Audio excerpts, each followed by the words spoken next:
Hello, my name is Joseph Hook. In particular, this is a Joseph Hook Delicate 2-prong 5mm 6¼ inch.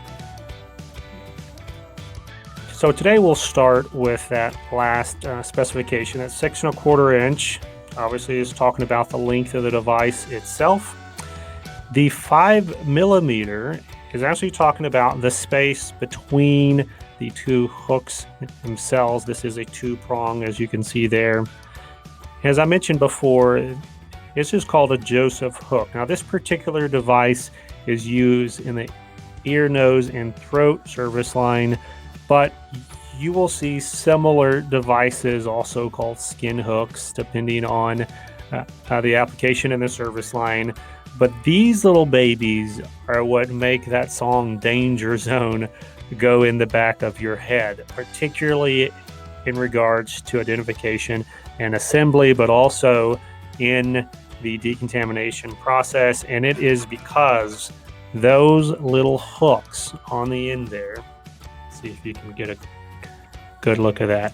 Those are some very sharp hooks. And it's very, very easy in processing this device or in just picking up this device, inspecting it. A simple slip and gravity takes care of itself, pulls that device down, and then boom, you're on your way to employee health. So they're very good at what they do as a surgical instrument in the operating room, but they can cause a number of injuries on the sterile processing side of things. So be very careful.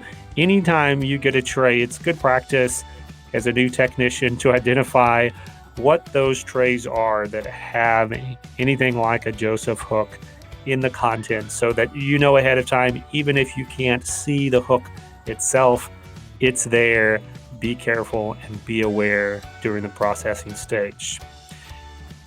Because you're cleaning these devices, obviously anytime you're going to have serrated handles here, that's a great place for bioburden and residuals to hide. So pay special attention to that in the manual cleaning phase with your brushing. As you move here to the assembly side, the main inspection point outside of the handle is that distal tip, and you're going to want to make sure that both of those prongs are still present because they are so delicate. In fact, this is a delicate version of the Joseph hook. It is easy for the tips themselves to break off. I won't say it's easy because these are well designed and manufactured instruments, but it's not uncommon for during the use or the transportation of these devices for those delicate tips, if they're not properly protected, to break off. So just be aware of that in inspection to make sure that they're there. And if they are there, to make sure that they are still curved in the right direction.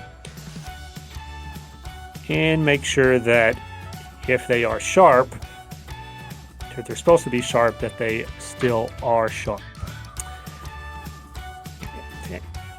And then finally, as I alluded to, you're going to want to package this in a way that protects these devices during sterilization and transport. So that could be with a particular tip protector that's designed for hooks such as these.